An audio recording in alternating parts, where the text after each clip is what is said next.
जयपुर से जालोर जाते समय पूर्व डिप्टी सीएम एवं टोंक विधायक सचिन पायलट का शुक्रवार को करीब 11:30 बजे अजमेर जयपुर रोड स्थित अशोक उद्यान के पास कांग्रेस के पदाधिकारियों व कार्यकर्ताओं द्वारा बड़े ही गर्मजोशी के साथ माला पहनाकर भव्य स्वागत किया।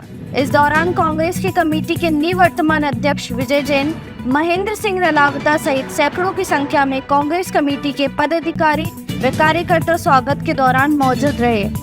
ये जो लोकसभा के चुनाव थे, ये एक ऐसे चुनाव थे जहां पूरी दुनिया देखना चाहती थी कि देश के लोग किस प्रकार की राजनीति को पसंद करते हैं। जो राजनीति पिछले 10 साल से भाजपा के शासन में लोगों ने देखी, वो सिर्फ भाषण, प्रचार, प्रोपेगेंडा, झंडा, बैनर, टेलीविज़न और इश्तिहार की राजनीति थी। और देश में जो खाई बड़ी है, अमीर गरीब, सबसे बड़ा मैं मानता हूँ देश में सबसे प्रमुख जो चिंता का विषय है, 2 विषय हैं। पहला अप्रत्याशित बेरोजगारी और दूसरा जो खाई बड़ी अमीर गरीब की जो नीति निर्माण हुआ है, वो आर्थिक दृष्टि से सिर्फ चंद लोगों को फ़ायदा पहुँचाने के लिए काम सरकार ने किया और अधिकांश भारतवर्ष जो लोग हैं वो महंगाई और बेरोजगारी से जूझ रहे थे। तो जो परिणाम आज आए हैं, संख्या बल किसका है, गठबंधन सरकार किसकी कब क्या बनती, बात की बात है, लेकिन शुद्ध रूप से जो परिणाम का आकलन आप करेंगे उसमें ये वोट सरकार के खिलाफ पड़ा। भाजपा का संख्या बल 303 था, आज 60-70 उनके सांसद कम चुनकर आए हैं। एनडीए ने दावा 400 का किया था, 200 कुछ पे आके वो अटक गए हैं। और ये जो जनादेश भी है, ये खंडित है। किसी भी दल को सरकार बनाने का स्पष्ट बहुमत नहीं मिला। मतलब लोगों को जो सत्ता में थे उनको अपने गिरबान में झांकना चाहिए और आकलन करना चाहिए कहाँ उनसे कमी रह गई थी। कांग्रेस को और इंडिया अलायंस को आपार जन समर्थन जनता का मिला है। कांग्रेस पार्टी का प्रदर्शन राजस्थान में बहुत बेहतर रहा। पिछले लोकसभा चुनाव में हम एक भी सीट जीत नहीं पाए थे। इस बार हम लोग 11 सीटों पर भाजपा को हम लोग पराजित कर पाए हैं। ये हम सबकी सामूहिक मेहनत का परिणाम है। अच्छा प्रत्याशियों का चयन हुआ, हमारा मैनिफेस्टो, हमारा कैंपेन, राहुल गांधी जी की पदयात्रा, प्रियंका जी का, खड़गे जी का व्यापक जो पूरे देश में प्रचार उन्होंने किया, उसका लाभ हमको मिला है। इसलिए हमारा जो संख्या बल था वो दुगना हो गया और इंडिया अलायंस को बंगाल में, उत्तर प्रदेश में हर जगह बहुत बहुमत मिला है। तो ये चुनाव मैं समझता हूँ बड़े महत्वपूर्ण थे और सरकार का गठन तो राष्ट्रपति के निमंत्रण के बाद होगा, लेकिन जो परिणाम आए हैं वो मुझे लगता है कि सरकार के विरोध में है। सरकार की जो नीति थी दमन की, विपक्ष को ख़त्म करने की, संवादहीनता की, संवेदनहीनता की, उसको लोगों ने नापसंद किया है। अयोध्या में बीजेपी हारी है और जिस शहर में मंदिर बना है वहाँ पर भी समाजवादी पार्टी जीती है। तो इस देश के नौजवान, किसान और अधिकांश लोग धर्म के नाम पर जो राजनीति हो रही है उसको पसंद नहीं करते। राजनीति होती है सिद्धांत की, संविधान की, प्रगति की, विकास की, योजना की, उद्योग की, निवेश की।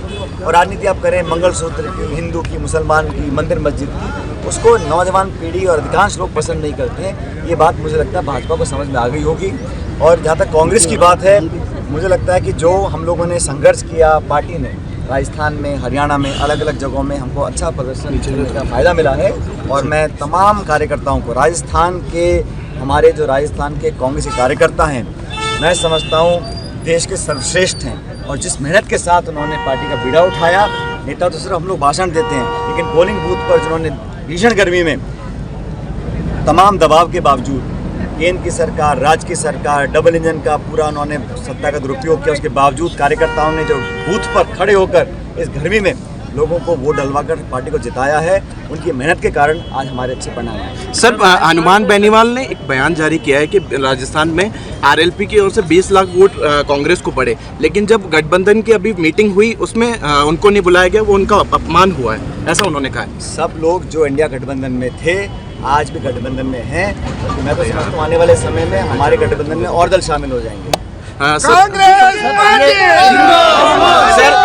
भाजपा ने भाजपा ने परिणाम आने के बाद चुप्पी साध ली है। मंत्री जाबर सिंह ने भी कल कहा कि है ना, जो टिकट में हुई है, टिकट दिया गया उसमें कहीं ना। भारतीय जनता पार्टी की अंदरूनी मामलों में टिप्पणी नहीं करना चाहता हूँ। उनका दल है, उनकी सरकार है, वो जो मर्जी करें, लेकिन राजस्थान के लोगों को आज उम्मीद है कि जो सरकार बनी है वो लोगों की मदद करे।